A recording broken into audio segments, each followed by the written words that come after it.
tinggal sendiri, atau dengan keluarga? Sama orang tua. Orang tua. Pekerjaan orang tuanya kakak sebagai apa? Ibu PNS. Di Rasos.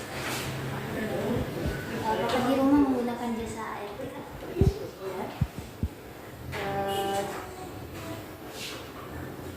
Apakah dalam pekerjaan kakak sebagai seorang fotografer ada asisten yang membantu? Untuk sekarang masih Sendiri ya. Apa saja kegiatan kakak dan anggota keluarga sehari-hari selama di rumah? kalau sehari-hari tidak tiap hari juga di rumah. Enggak, kalau ya seperti orang biasa kita soalnya kan kita kantor, jadi hari-hari paling di rumah tuh minggu atau kalau misalnya jadwal minggu paling weekend lah, hari minggu paling seperti biasa. Cuma kalau untuk yang berhubungan sama fotografi ya saya ngedit lah. Ngedit saya berarti kegiatan yang di rumah yang berhubungan dengan fotografer lebih fokus ke ngeditnya. Apakah di rumah kakak membuka jasa juga seperti pas foto atau lain? Tidak ada? Studio belum. Maksudnya belum ada kan? Oke.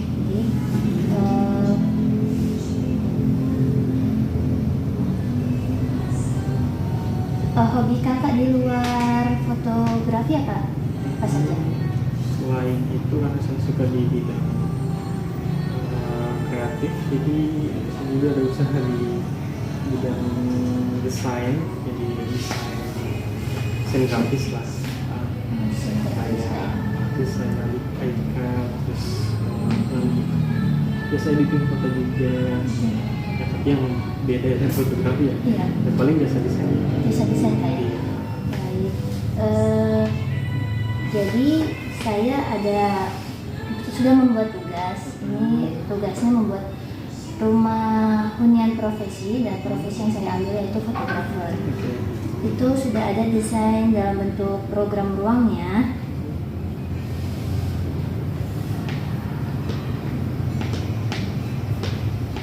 Desain program ruangnya. Jadi di bagian depan rumah, ruang tamu di sebelahnya ada studio. Jadi studio paling depan, lalu dia bersampingan dengan ruang tamu. Lalu di sebelah studio itu ada kamar mandi khusus tamu dan mungkin klien atau karyawan yang kerja. Jadi satu. Atau pisah? Di luar ya. Baru di sebelahnya lagi ada ruang sholat. Jadi sebelum ke ruang sholat masih mau berwudu, masih singgah ke kamar mandi dulu. Baru untuk di lantai 1 itu dia ada selain studio, ruang tamu dan ruang sholat, kamar mandi, WC yang khusus tamu, ada juga ruang keluarga. Ruang keluarga dia berdekatan dengan dapur dan ruang makan didesain tanpa sekat. Lalu ada taman juga di bagian belakang. Lalu untuk di lantai 2-nya dia lebih ke fokuskan untuk ruang-ruang private, semi private yang bisa diakses untuk keluarga terdekat. Misal ada kamar anak, ruang keluarga, dan laundry room. Untuk kamar utamanya ada di bawah. Menurut kakak apakah ada? Saya bisa lihat katanya. Untuk yang masih desain ininya ya? Iya, masih dalam bentuk apa ini? diagram. Bentuk dinanya belum dibuat. Studionya itu yang warna hijau Warna hijau ini? Iya. Tulisannya hitam. Studio ruang sholat. Oh, ini nanti apa namanya? Studio. Terus Ya. ini di belakangnya berarti. Iya. Terus di belakangnya ruang sholat. Ruang sholat ya. Terus sekatnya gimana? Nanti sekatnya ya. Ini bisa bubble. Ini bisa bubble, dia bisa ruang.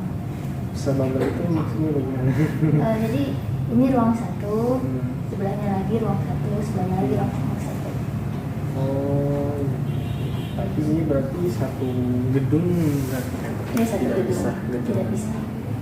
Cuman disekat sama misalnya ya? Iya. Oh, so, oke. kenapa tidak ini? Saya bisa bertanya tuh. Bisa, silakan. Kenapa tidak ruang sholat di mana? Kamar mandi. Iya. Waktu kepikirannya itu karena mungkin ada klien yang nonis, jadi dia kalau untuk ke kamar mandi tanpa harus melewati dulu musola. Atau kakak punya saran lain untuk sebaiknya bagaimana penempatannya? Karena ini tidak jadi satu ya, jadi satu ya. Untuk apa namanya, bayangan juga saya juga masih kurang ini, masih kurang apa, karena kan mungkin bentuknya masih dalam sepertinya, jadi belum bisa membayangkan apakah ini disekat jadi dia satu betul. Terus nanti kan di depan sininya itu kan studio, terus nanti ada kayak lorong gitu. Nah itu kan ada untuk aksesnya ke kamar mandi. Ke kamar mandi gimana? Oh ya, pas begitu, pas di sampingnya. Pas di sampingnya Iya. itu. Iya. Jadi lewat itu dulu, terus nanti ke Musola. sholatnya. Karena kalau menurut saya paling bagusnya, ini kan saya bilang orang awam banget tuh. Ya ini nanti paling ruang musola dulu juga ya.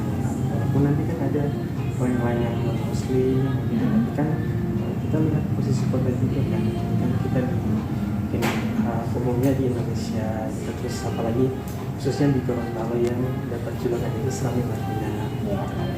Itu aja sih yang dari tanggapan saya. Kalau di depan ini teras, sama jadi teras di sampingnya itu studio. Iya. Terus rumah apa? Bagian depan rumah langsung plong begini kan, Iya. tidak ada. Jadi studio itu tidak menghalangi depan rumahnya gitu. Tidak. Oke, sininya sudah. Sini oke. Mungkin apakah kakak ada saran lokasi yang strategis? Untuk lokasi sementara yang saya ambil itu dia ada di jalan besar dekat Benteng Ulanta. Berhubung di Bondipulango ada beberapa objek wisata seperti Danau Perintis dan Benteng Ulanta. Saya rasa itu cukup strategis. Tapi apakah kakak punya saran lokasi lain yang lebih strategis dari lokasi yang telah saya pilih? Paling kalau di sana mungkin targetnya mahasiswa kampus 4 ya mungkin. Kampus 4 itu berapa jurusan? Banyak, cukup banyak. Ada 4 fakultas. Tapi kalau misalnya orang yang kuliah di kampus 4, apakah orang juga kuliah di kampus 1? Atau tidak? Itu sudah mentok di sana semua. Jadi kos-kosan. Kalau kos-kosan mungkin ada sebagian besar masih, sebagian masih ada yang di kampus 1. Paling kalau saya paling tetap kita area kota juga sih, pusat kota gitu, karena dari segi kan di sini kan lebih dekat kampus, dan ini bukan cuma UNG, tapi juga Iksan, terus dari Bina Mandiri. Kalau di sana paling mentok satu kampus saja gitu kan. Untuk yang kalau misalnya targetnya mahasiswa. Tapi kalau di area Ulanta itu selalu mana ya? Jalan sebelum kampus 4 atau setelah? Setelah kampus 4. Oh, situ di juga area kantor bupati, kantor bupati situ. Area perkantoran juga Iya. sih situ, tapi targetnya orang kantor kan agak jalan gitu loh. Paling area kota yang lebih dekat target pasarnya. Lebih ke area kota kayak. Area kota, dan pasti harus dekat kampus misalnya, kalau masih ada. Baik. Mungkin hanya itu dari saya pertanyaannya. Terima kasih telah meluangkan waktu. Ya, sama-sama.